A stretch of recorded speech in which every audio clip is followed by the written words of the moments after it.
Promoter की 3.99% stake जो कि जी के प्रमोटर्स की जी एंटरटेनमेंट के है अंदर है।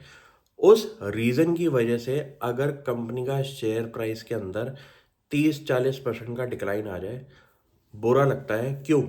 क्योंकि ये एक ऐसा कंपनी है जहाँ पे हमारे म्यूचुअल फंड्स ने पिछले 2-2.5 साल के अंदर 7% से 32% स्टेक क्रिएट कर दिया है जी एंटरटेनमेंट के अंदर। इंश्योरेंस कंपनीज का स्टेक इस टाइम मोर देन 10% से ऊपर का हो चुका है।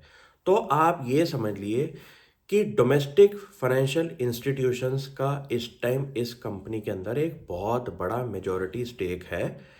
और ये जो नुकसान 30-40% का शेयर प्राइस के अंदर हुआ है, वो कंपनी की वजह से नहीं हुआ, ये उनके प्रमोटर ग्रीड की वजह से हुआ है, जो कि सोनी ने आइडेंटिफाई किया ड्यूरिंग टाइम ऑफ मर्जर।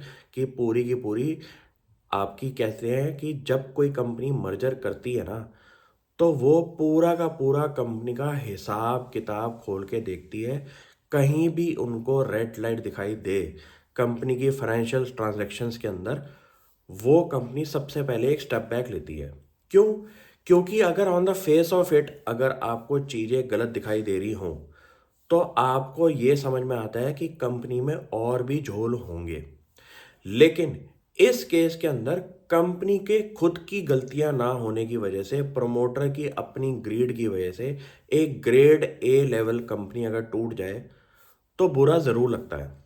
ये बुरा लगने का रीज़न और भी इसलिए है कि इंडिया के टॉप म्यूचुअल फंड्स ने अपनी रिसर्च कैपेबिलिटीज़ करके अगर इस टेक को बढ़ाया था, और फाइनेंशियल इंस्टीट्यूशन के अंदर इंश्योरेंस कंपनीज ने भी अगर स्टेक को बढ़ाया था, तो उन्होंने इस रिसर्च पे काम किया था कि जी प्लस सोनी का जो मर्जर होगा उससे एक डोमिनेंट कंपनी खड़ी हो जाएगी मीडिया सेक्टर के अंदर।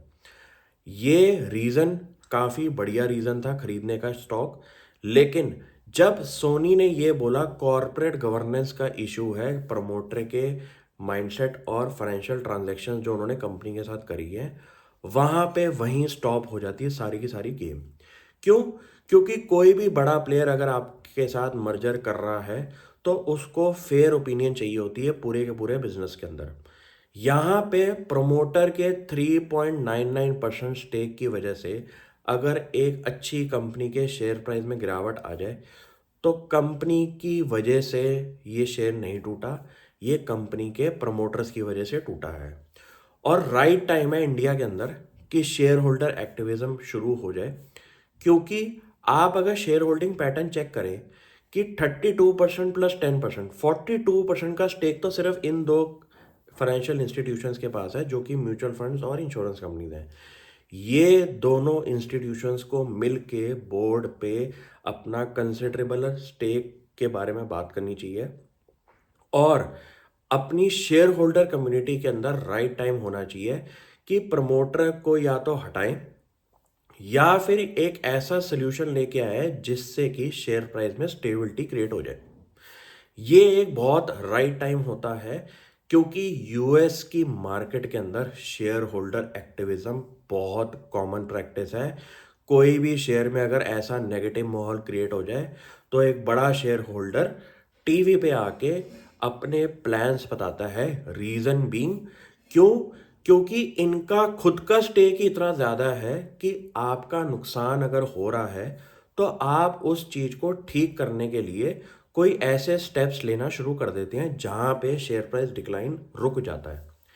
ये यूएस के अंदर काफ़ी कॉमन प्रैक्टिस है, और मेरे हिसाब से इंडिया में भी ये होगा इस कंपनी को लेके।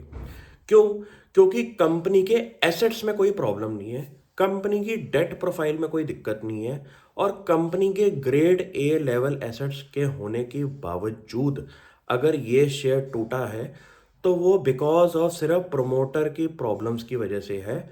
और ऐसे केस को हम शॉर्ट टर्म वॉलेटिलिटी में रखते हैं, क्योंकि इसका कंपनी के लॉन्ग टर्म विजन के अंदर कोई सिर पैर नहीं है। तो आपको भी ये चीज़ों पे गणित लगाना चाहिए। कंपनी की इन्वेस्टर प्रेजेंटेशन खोल के देखिए, कंपनी की ट्रांसक्रिप्ट में पढ़िए कि कंपनी की विजन क्या है, कंपनी के रेवेन्यूज़ क्या है, कंपनी का फोकस एरिया क्या है, कंपनी का फ्यूचर क्या है।